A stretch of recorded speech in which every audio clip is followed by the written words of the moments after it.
கிளாம்பாக்கம் பேருந்து நிலையம் தொடர்பான வழக்கில் யூடியூபர் சவுக்கு சங்கருக்கு ஜூன் 7ஆம் தேதி வரை நீதிமன்ற காவல் விதித்து எழும்பூர் நீதிமன்றம் இந்த உத்தரவை பிறப்பித்திருக்கிறது. கூடுதல் விவரங்களோடு இணைகிறார் செய்தியாளர் ராமச்சந்திரன். வணக்கம் ராமச்சந்திரன். எழும்பூர் நீதிமன்றம் பிறப்பித்த உத்தரவில் என்னென்ன விஷயங்கள் குறிப்பிடப்பட்டிருக்கு? முழு விவரங்கள். வணக்கம் ஜெயபாஸ்டின். பிரபல யூடியூபர் கிளாம்பாக்கம் பேருந்து நிலையம் குறித்து அவதூறு பரப்பியதாக மத்திய குற்றப்பிரிவில் சிஎம்டி சார்பில் புகார் அளிக்கப்பட்டு கைது செய்யப்பட்ட சவுக்கு சங்கர் நீதிமன்ற காவலில் இருந்த நிலையில் இன்று எழும்பூர் நீதிமன்றத்தில் ஆஜர்படுத்தப்பட்டார். 3 நாள் காவல் எடுத்து விசாரிக்க கோரி சைபர் கிரைம் போலீசார் மனு தாக்கல் செய்த நிலையில் அந்த மனு மீதான விசாரணை இன்று எழும்பூர் நடைபெற்றது. வழக்கை விசாரித்த எழும்பூர் தலைமை மேஜிஸ்ட்ரேட் கோதண்டராஜன் இன்று மாலை 6 மணி வரை விசாரணை மேற்கொள்ள சென்னை மத்திய குற்றப்பிரிவு போலீசாருக்கு உத்தரவு பிறப்பித்திருந்தார்.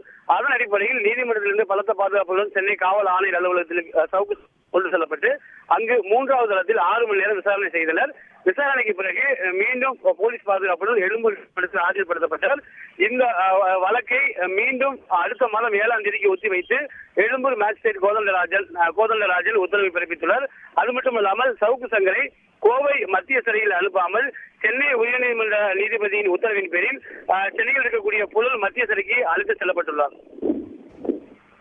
நன்றி ராமச்சந்திரன், உங்களுடைய முழு விவரங்களுக்கு. ட்ரெண்ட உங்க ஃப்ரெண்ட் ஆக்கிக்கோங்க.